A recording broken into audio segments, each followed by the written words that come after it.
This is Leadership in Action, and I'm Casey Cheshire.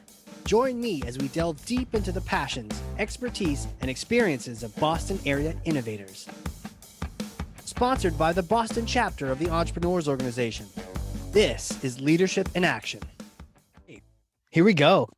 We are live. We're cranking. We're going to have some fun today. And I can't wait to learn from today's guest. She is incredible, a thought leader with immense marketing expertise. About time we had some marketing conversation on this podcast and also leadership conversation. And this guest is an expert on lead generation. She is also the president-elect of the Entrepreneurs Organization, EO people, the Boston chapter, which means she is the upcoming president, which is very cool honor. Then also president of Simply Direct and its research division, Gate Point Research. Lisa Vitale, welcome to the show. Hi, I'm so excited to be here. Thanks for inviting me. Yeah, I'm glad you're here too. I can't wait to chat and learn and hear what you have to say and smash some myths while we're at it. So I'd love to pass this back to you and ask you this question that we start on every show with, which is, what is a common misconception about leadership and being an entrepreneur? I think one of the ones that comes to mind for me is the myth of the charismatic or celebrity leader, like, for example, Elon Musk or Jeff Bezos, or the privileged leader who feels that they should be treated differently for some reason, like Carly Fiorina, who used to be the president of Hewlett Packard. I believe that leadership is not, being a good leader is not about the leader.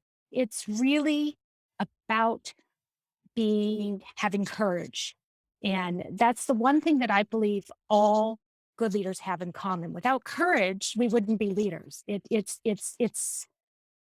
There are so many different ways to define courage. It's the definition to the courage to defend or promote a compelling vision.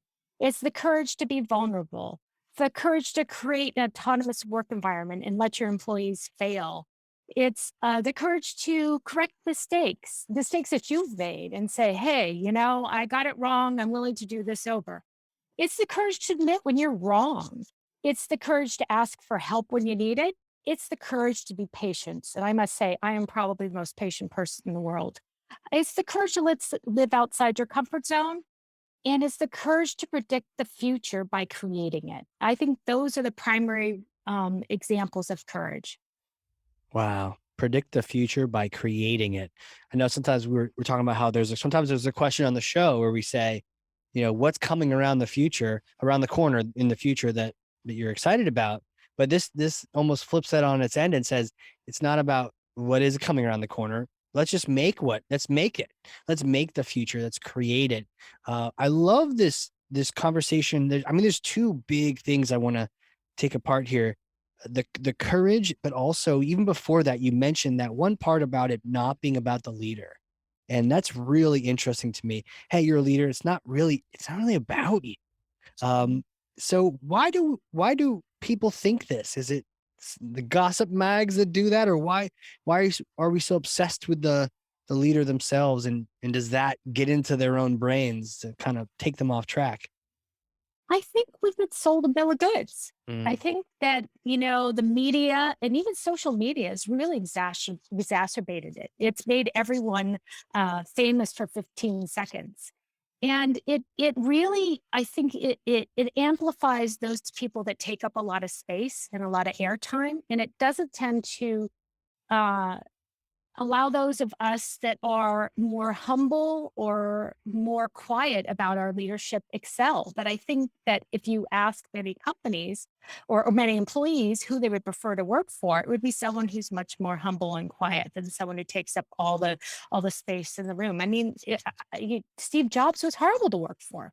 Yeah, great. He created all these incredible products and you need some of that vision and some of that energy, but you don't always have to do it in a way that's kind of destructive to your team. I guess that's that question where they go, well, Steve Jobs was horrible to work with, but then we flash our iPhones, Uh, So what do you do with that? Because maybe that's just one example of success. Is that what's happening? Like we look at one and we're like, well, you can be a jerk because clearly it works. Yeah. Or is that the exception to the rule? I think it's more the exception. I think that some visionaries to create do need to have this energy that can be very negative to create something incredibly positive. But I think most leaders don't have that luxury. They definitely don't have that. That even if they have an incredible vision about something, that if they don't have the charisma to go along with it, no one's going to follow them. Right. You know what? As you were saying that, aha moment for me, it's like, Steve, it's a good thing you created the iPhone because you are an asshole. Right. And if not for the iPhone and maybe the Mac and all these other things, man, you are out of here. And that happened to him too, right? He got booted out of his own company, Right. probably because he's a jerk. And maybe he was a little nicer when he came back, maybe not, but you better be creating an iPhone with or magically unicorn waterfalls if you're gonna. But what did you say? Not everyone has that the luxury of or the leeway that comes to be able to act like that. Really, when it comes down to it, the real everyday leaders leading companies, and especially the people listening to this podcast, it can't be about us, and we can't act like that. Well, yeah, and especially when you're an entrepreneur and you're just starting a company, you can't do it all. And you don't have a lot of people to do everything too. So you really need to get as many people as possible on board with your vision. I know that this past year and a half has been really challenging uh, because of COVID, but I was really upfront with my team. I was really honest. I was really open. I said, "Hey guys, I don't know what's going to happen. I don't want to hire a bunch of people because I don't want to maybe have to fire them." I said, "But I need you guys to really give, not that they don't give 110%, but I'm like, it's going to be really hard in the Yeah. short term. But in the long term, I promise when we see that light at the end of the tunnel, we're going to hire appropriately. We're going to make sure everything's staffed."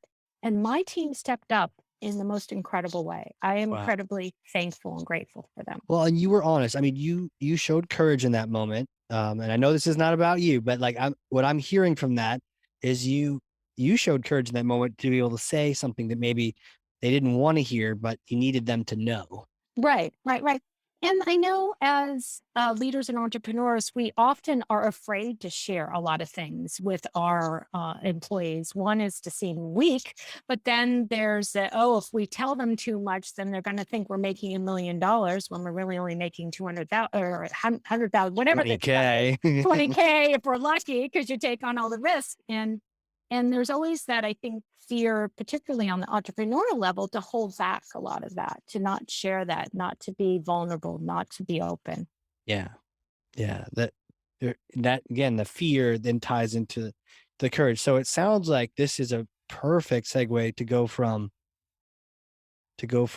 not about you. It's not about you as a leader. You got to get people's buy-in to get around that fear and having courage. So let's now talk about the courage. So courage, you've defined it beautifully. The mission, be vulnerable, connect mistakes, be patient. Where does this come from? Have you experienced when you don't do this? Like, where does all this knowledge come from? How have you experienced this?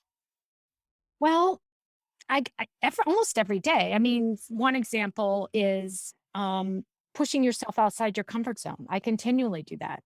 Doing this podcast is outside my comfort zone. Being the president of EO is outside my comfort Oh zone. yeah. And I've been very lucky to have a lot of coaches over my life, over my years as president. I've been president of Simply Direct for probably about 12 years. And the first person who taught me to be a coach taught me to be just very humble about it. Just do it in a way that is very honest and open and communicates what's going on. And I'm never afraid to ask for help. I'm never afraid to say, "Hey, I just don't understand. Maybe I'm not the expert in the room," and I find an expert. Yeah. Yeah. Though that's huge, right? That's that common phrase of don't be the smartest person in the room. But you need to have courage to not be because it can be a little disconcerting if you're surrounded by a lot of smart people. Sometimes I'm sure we've all felt that at EO when you're out of your depth in a particular topic. You're just like, this is amazing. But then you're glad you're there if you're thinking about it the right way, because you're like, I'm going to be learning more than anyone right now. This is going to have the most value to me because I'm not the smartest person in the room. Yeah. I think some of it is also having a thirst for learning. Like Mm, you said, at all these EO events, we go to all these EO events, and sometimes they seem like they're a little repetitive. But every time I leave one of those events, I take a piece with me, Yeah. or I relearn a piece, or I take it and I modify it. And I think that that's just all part of the evolution of having courage, because you're not static. You have to keep moving forward. You have to keep learning, and you have to be open. Were you at that event where we kind of got into the mind and we were walking around the grass? Were you at that event? Um, Oh, was that the the neuroscience? No, neuropsychology. unfortunately, I was in California. I was hiking in Oh, Sedona. So oh, well, yeah. They had us on a grassy field. This was an EO event, and okay, they're like, okay, step away from the desks you're all watching this presentation at, and we are all in this grassy field, and the moderator just had us take a step in any direction, just one step, and then take another one, and sort of wait for the prompt to take steps. And it was interesting because you saw all of Heo Boston like taking steps in different directions, and then right away I saw this like lighthouse that looked really cool, and I was like, I'm gonna step toward that thing. I want to go check that out. And Fabiano actually saw that too, and so we kind of were both going toward the lighthouse. Everyone else is like milling about, and we're like, yeah, we're going to the lighthouse. yeah, But yeah, it kind of something simple as that, right? I was just sort of in the moment. We couldn't talk, so you're kind of just experiencing something, and I was getting all sorts of takeaways from that. And the moderator was saying, think about where you're going, why you're going, what are you doing here, and just an idea of taking little steps toward a lighthouse. I was having all these aha moments that you don't necessarily get unless you're at these things, and you get over yourself and like, why am I walking around the yard back here? But no, get over yourself, out of your comfort zone, like you're saying, to see if maybe the moment can teach you something. yeah, yeah. Uh, I, I mean, there was another event I went to several years ago with a Navy SEAL. Were you at that Oh, event? I went to that one That was with the so boats. cool. Yes, we had to Yes. be divided into teams. We had a leader, and we had to pump up a Zodiac boat in a certain amount of time without while giving the right directions. That was a really interesting example of how the leader didn't supply the right direct vision, that we didn't understand how we had to execute it. And when you think of it, blowing up a boat seems like a really simple task, but there were different ways to do it. There were different sections. There were people had to work in certain ways, because I believe we had to share a pump also, or something like that, if Oh, I something. remember Yeah. correctly. Something like that. So it was very interesting to see how each of the boat leaders approached it, and how some of those were overconfident, and they realized that their overconfidence actually sunk their boat. Like, not to be funny there, but No, but do you remember? Did your group ever get punished for not meeting the deadline? Uh, yeah, we had to jump in the water. Yeah, yeah. I watched some Navy SEAL TV shows, and their punishment is like go down to the ocean and then get wet and then roll yourself in sand, which is like their punishment. And so we had like a little microcosm of that where it was like, oh, your boat team didn't finish on time. Great. Go run down the river and get wet. So we're all jumping in the Charles River for Yeah, better or worse. I know. If anyone knows the Charles River, it's now it's much cleaner than it used to be. Oh, But good. Okay. But yeah, I mean that was out of our comfort zones, but man, what the lessons learned there. yeah, Incredible. yeah, definitely. So tell me about this. How does this tie into, you've been running your business for a while. Um, have you found in particular things like if someone were to take away with them how they can implement courage in their own organization, or at least as a leader, are there certain things you would recommend they do? Um, well, one thing I do is I really take ownership for my mistakes. If Mm, I have made a decision and it doesn't go over well, and I've done it a couple times where I've made a couple of choices and it was clear that it wasn't going to work, I stepped back, I rethought it, I took everyone else's, opinions into consideration, and I said, okay, now I realized that what I was going to do is not going to work. I'm more than willing, and I come up with a different way. So that's one thing that I'm often able to do. And another thing that I've spent the last year doing is firing myself from the day to day. And what that really requires is you to tolerate other employees making mistakes. I read something recently, and I can't remember where. I think it might have been in Rob Glazer's Friday Forward, one of his oh yeah. weekly emails, where he said, most employees will do 80 to 85% of what the way you would want to do it, the way you give direction and you're fine with it. And the last 15%, not that you have to live with it, but that you have to be patient and trained for that. Mm. And that you have to allow for that 15% of mistakes while you're training them up to a higher level. And I am in particularly, I think I'm particularly good. You can ask my team that, but I think I'm particularly good at tolerating that we get to the 85 and letting them kind of figure out some of it. I mean, not I don't leave them, to sink on their own. I definitely Right. provide, the resources that they need, but I am tolerant of them getting something wrong. I had an employee the other day that did something that actually cost me $10,000. Oh my goodness gracious. And I said, and she knew what her mistake is. And I had actually made a similar mistake myself. Didn't cost me $10,000, but I was very understanding. I didn't, I was like, okay, now don't do that again. And she's like, yeah. So Um, so in that moment when you found that out, what allowed you to have that response and not the hell is going on response? Or maybe you had both, but how did you do that magic? How'd you pull that trick off?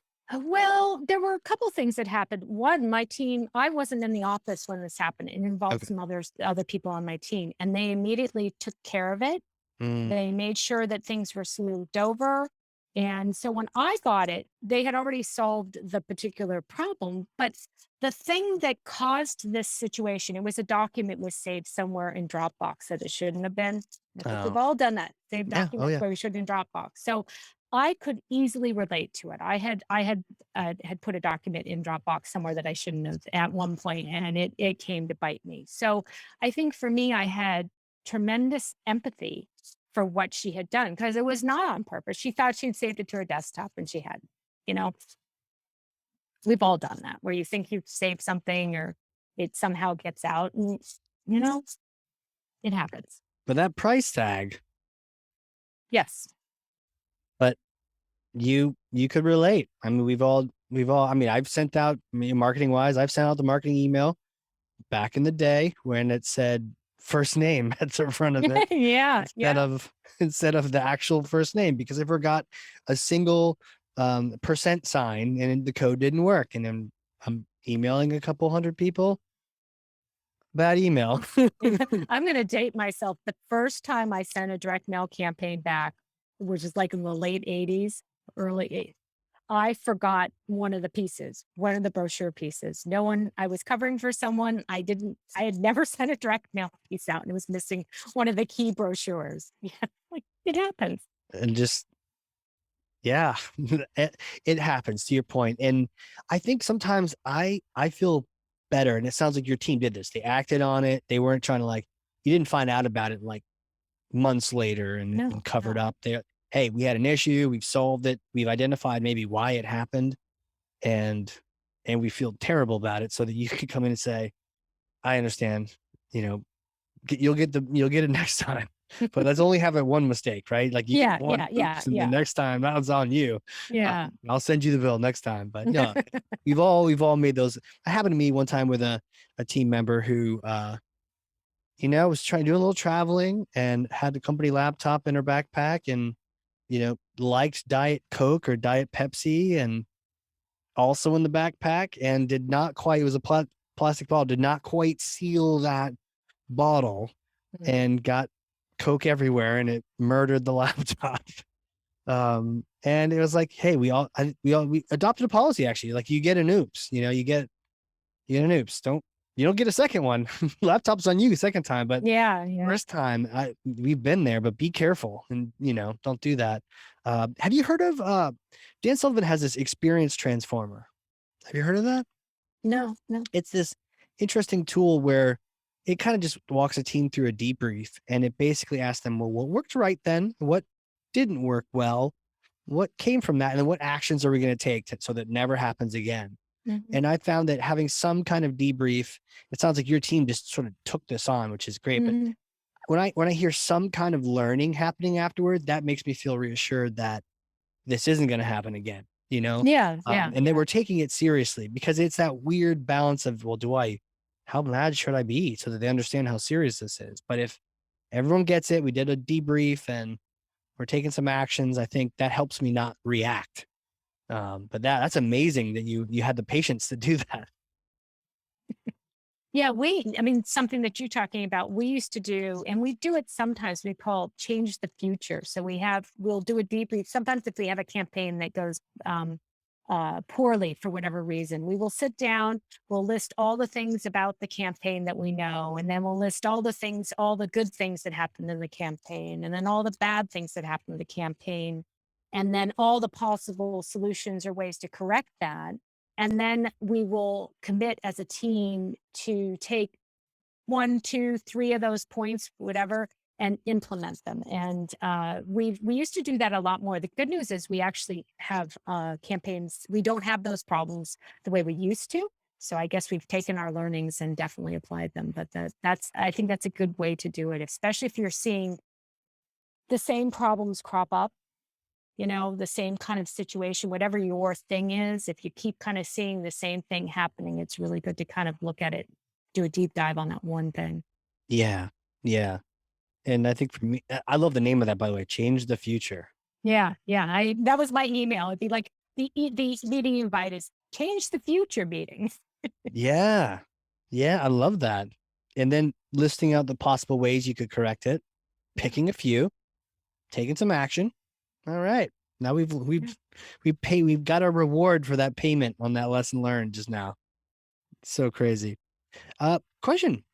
What are you learning lately? Do you have any books you recommend? Any books, audible books, podcasts? So I am very selective in what I read because I spend all this time in EO learning from going to events. So two books that I have read that really have been impactful for me. One is The Big Leap by Gay Henderson. I don't know if you've read that, but No. basically it talks about your zone of genius, your zone of excellence, your zone of I can't remember all four of them, but like your zone of competence and your zone of incompetence or something like that. And a lot of times we work in our zone of excellence when we should be in our zone of genius. And it encourages you to sit down and really look at what you do on a day to day basis and then figure out those things that you don't want to be doing and make sure that you uh, delegate, hire, whatever you need to do to fire yourself from those things, which is an exercise I went through last year with one of my coaches, and he helped me identify those things that I needed to get out of. And there were like five things, and I'm out of all of them by the end of the year, just sticking to it. And then with each one, we came up with specific action steps that would be required. Like, for example, I was doing bookkeeping and I was doing that mostly because of COVID had hit and we were kind of doing Yeah. stopgap thing and had gotten to the point where I needed to get myself out. So we then talked about the steps that were involved about that and the timeline and all of that. So that's a really good book and it allows you to have a lot of introspection. And another one is Vivid Vision by Cameron, why do I forget his name? Cameron Harold. All right. And what that is that you put together a 10-year vision. So you start, in my case, when I wrote it was 2020, it was in the middle of COVID. So I started, out in 2030 and was reflecting back to 2020.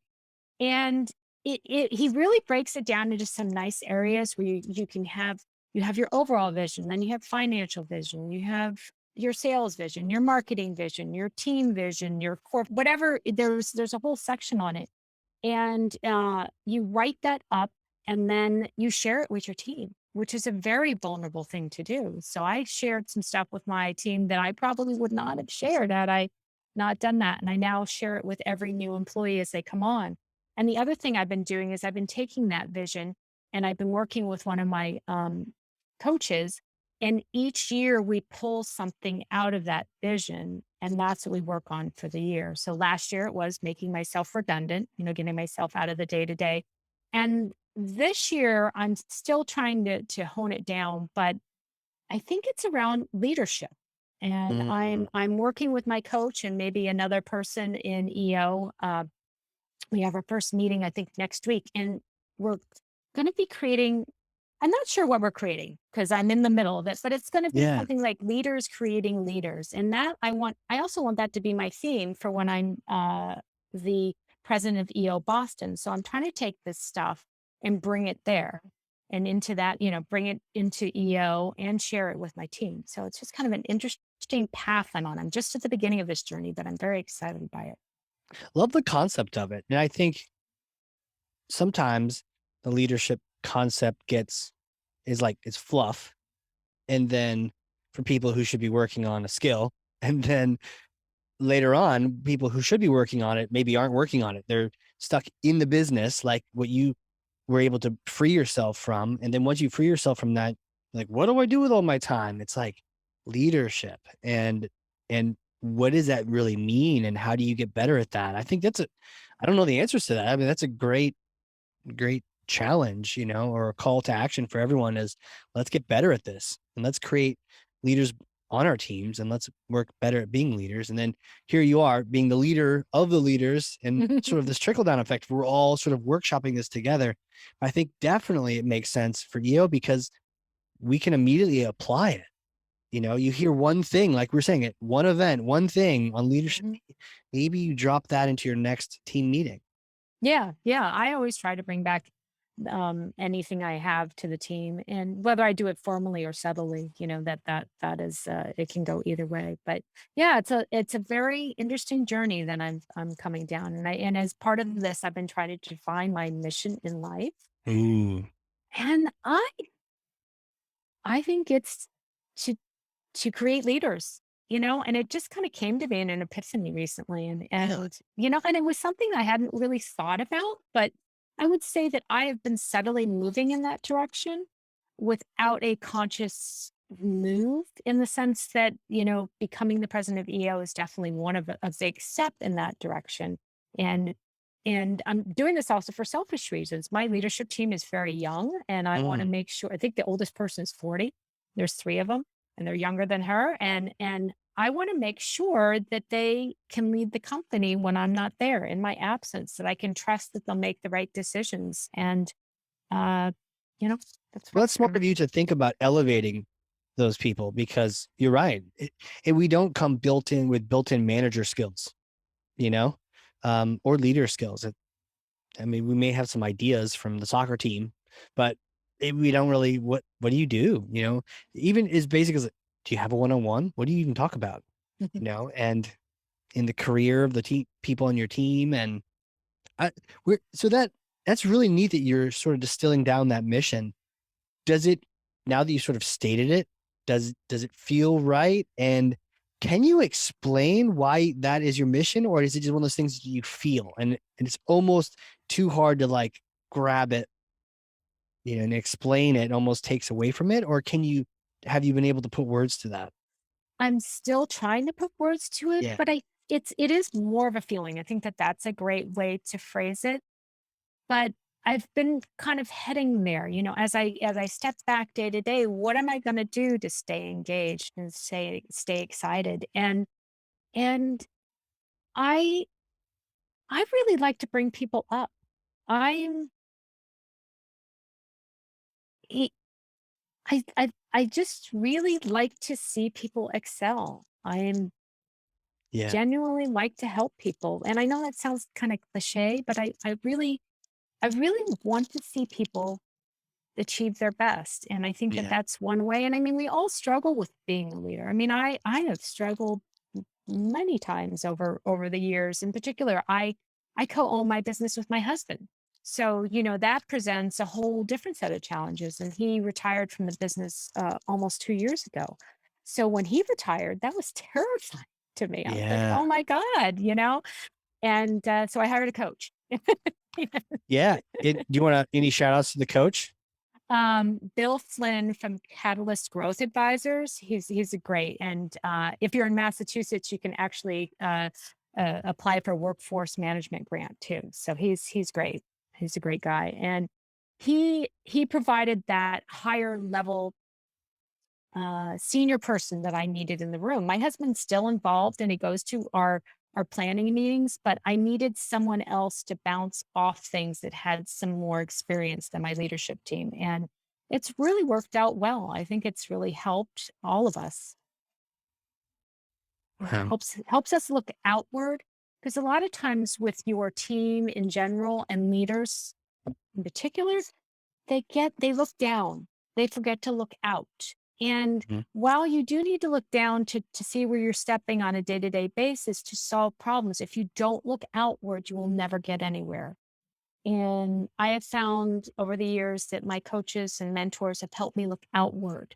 And it took me a long time to convince my younger leadership team that they needed to look outward to get there. I mean, we are having a phenomenal year because we are looking outward and not just day to day what needs to be done.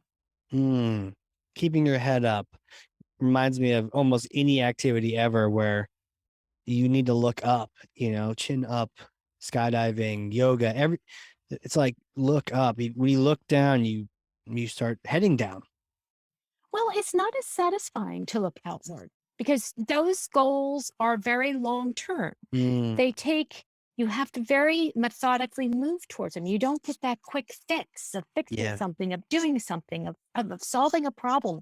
We get addicted to that. And I think also the fast pace of our society and computers have gotten very addicted to this very moment to moment to moment. And if you want to succeed and excel, you've got to look outward. You have to look in the future. 100%. Well, my next question is really, after all this amazing conversation, who are you? Who, who is Lisa? Can you take me back in time to like little Lisa days? Did you know when you were growing up? What was it like? And did you know you were going to be a boss, an entrepreneur, a leader of leaders in the future? I think I did.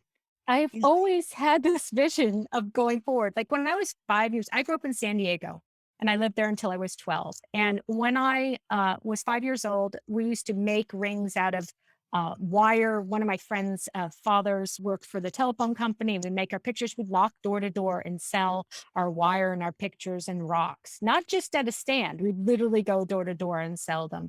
Wow. Yeah, yeah. And then later in my life, when I was 12, I moved to Northern California, Mendocino, about 5 hours north of San Francisco. And I lived there for about 3 years. So I got to see some really interesting things. It was very much hippie world when I was there. And then when I was 16, I moved to East Machias, Maine, about a half an hour from the Canadian border, right up the 16? coast. Yes, yes. I can't imagine you were happy about that. No, there's nothing worse than a angry 16-year-old. So yeah, I went into my junior year there. But anyway, when I graduate, you know how in the yearbook they usually talk about they ask you what you want to be when you graduate or when you will grow up. And mine was Sure. to own my own business. Really? Yeah, I know, which is really fun. I didn't even realize it. My kids pulled out my yearbook the other day and they were looking at it and I laughed at that. But in hindsight, it's not that surprising. I grew up, my mother's a first generation Italian. My grandparents on that side came over from Italy. They started with nothing. They had Ah, their own business, their own store, apartments, and orchards. My mother always had some sort of business. She had a used clothing business. She was a bookkeeper. She paints. So I've always grown up with people around me that were creating their own lives and owning their own journey. And I just I thought everyone did it. I think it's wow. Wow. Creating their own lives. yes, yes. And also living in rural Maine, there was nothing up there, Mm. so everyone had to Where find a in way Maine to, were you? You said Machias? yeah, it's at a half an hour Oh from the my Canadian gosh. border right on the coast. It's north of Bar Harbor. And it's almost, I think it's a little better now, but back then it was basically not above subsistence living. Literally in the summer you would dig clams and then you would rake blueberries and then you would cut wood in the winter. And there was like this roving lifestyle in order to uh, make money.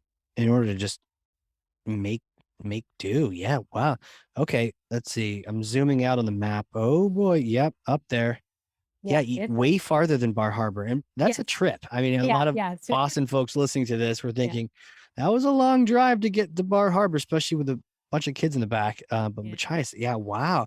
Oh, I see. Yeah. There's the line right there. There's the border. Yeah. It's 6 hours. It's a 6 hour drive. It's 350 miles. It's beautiful, but it's a long drive. Do you ever go back?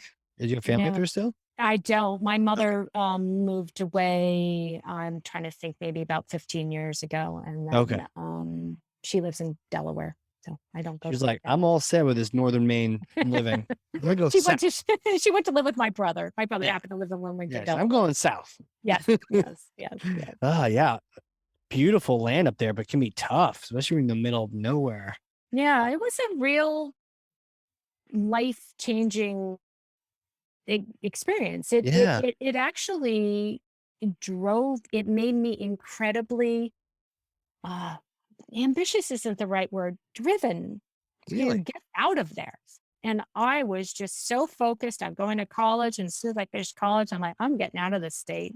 I love Maine, so don't get me wrong. But I was just like, I need to find my own path. And it really, I think, pushed me because I was a very quiet and shy young lady. And it really pushed me to move past that. You know, a lot of people have that experience when they do a job early on, like fast food or something, where they go, I probably should lean into school so that I don't end up here later.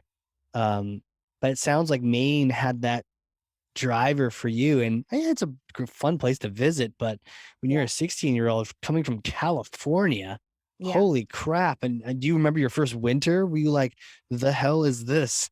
And it was one of the worst winters they had had in a long time. And Machias isn't too bad because it's on the ocean or right Right. on the water there. So Right. we don't get as much snow. But I remember going out in the backyard. I'm only 5 feet tall, but it was up to my mid thighs. And I'm Oh, like, jeez. okay, like I have died and I don't know. Yeah. I'm sure you didn't let your parents know how dissatisfied you were at all No, throughout that. not at all. No, Never, never. not at 16. No. Well, I have a hypothetical question for you. Okay. Um, let's say, well, I may or may not have a time machine up in New Hampshire up here. Okay. And so let's say you come over, you get some beers, and you get a chance to use this time machine. It's actually in my backyard, covered by a tarp. So you use this time machine, you go back to a particular time. You get to go meet yourself a few days after graduating with that degree, and you're done school now, and it's time to go Yeah. out there. You get to meet this version of you. What kind of things would you tell her, knowing what you've been through and all the things you've experienced? What advice would you give her? I would say to delegate more earlier, even if it costs you money and you bring home less. That if you can do that, it will serve you better in the long run. It will help you grow your business too. And you won't, because as I often hear, and I'm sure you hear this, Casey, too, is that if you're spending all the time doing things that you shouldn't be doing and you don't have the time to be looking outward, and it pays off in the long run, but in the short term, it not always seems like it's not worth the value. 100%. Like the zones you were talking about earlier. If you spend all your time in those zones of competence, that genius never gets a shot at bat. Right, right, right. And we tend to do that because we feel Oh, yeah. comfortable. We feel like this a success. We feel like, oh, yay, I've gotten this done, but it's not the right thing to get done. Right. The Just because whole you can get it done doesn't mean you should be. right, right, right. It's the whole thing is it important? Is it important urgent or is it urgent? And you got to make that distinction, or is it just something you want to do? Yeah, you can't survive making everything urgent, because then Yeah, nothing's urgent. right, right, It right. just doesn't work like that. I say that all the time. Everything's urgent. Let's go. Um, so, hey, this has been fantastic. I bet people would love to connect with you real quick. You do lead generation. Yes. What kind, who are your ideal customers for people listening? So our ideal customer is usually a company that has revenue of 50 million or plus. Okay. Uh, and most of our clients are in the IT sector, but they don't need to be. They just tend to be more progressive in what they do. And the primary thing that distinguishes us or client that we would have is they need to sell some sort of enterprise level solution, something that costs like $100,000 or more, has a lifetime value of $100,000 or more, because our programs are very targeted and they're further down the funnel than most leads. So they cost more. So you need to have, to get an ROI, you need to be selling something expensive. All right. And if they fit that bill, then they should reach out to you. What is the best place to reach out to you? Oh, or anyone that's interested in EO as well as they start coming in. What kind of platforms, social platforms, URLs? Throw them all out at us. Yeah. So we have simplydirect.com. So you can find me there. If you send something to sales, it will definitely make it to my desk or the right person. I'm on LinkedIn. It's, Lisa Vitale, Simply Direct. So you can find me there. Also for EO, that's eoboston.org. So if you go there, if you click on the information button there, it will find its way to me too through magic, the magic of our chapter manager. And the other traditional one, we're on Twitter too, and we are. I think we have a Facebook account, so all the traditional ways. Love it.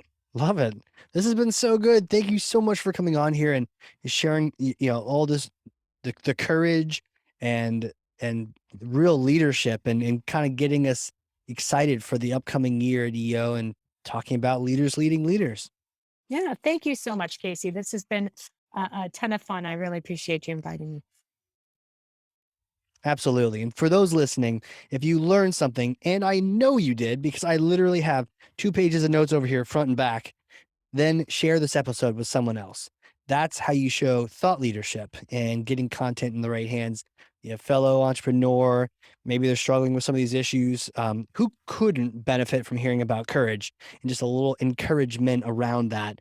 I know a lot of people that come to mind, and I can't wait to share this episode with them. So, again, Lisa, thank you so much for being on here. Oh, you're welcome. Absolutely. Hey, everyone. That was awesome. This is another amazing episode of Leadership in Action, and we will see you all next time. Leadership in Action is sponsored by the Boston chapter of the Entrepreneurs Organization. As the world's only peer-to-peer network exclusively for entrepreneurs, EO helps transform the lives of those who transform the world.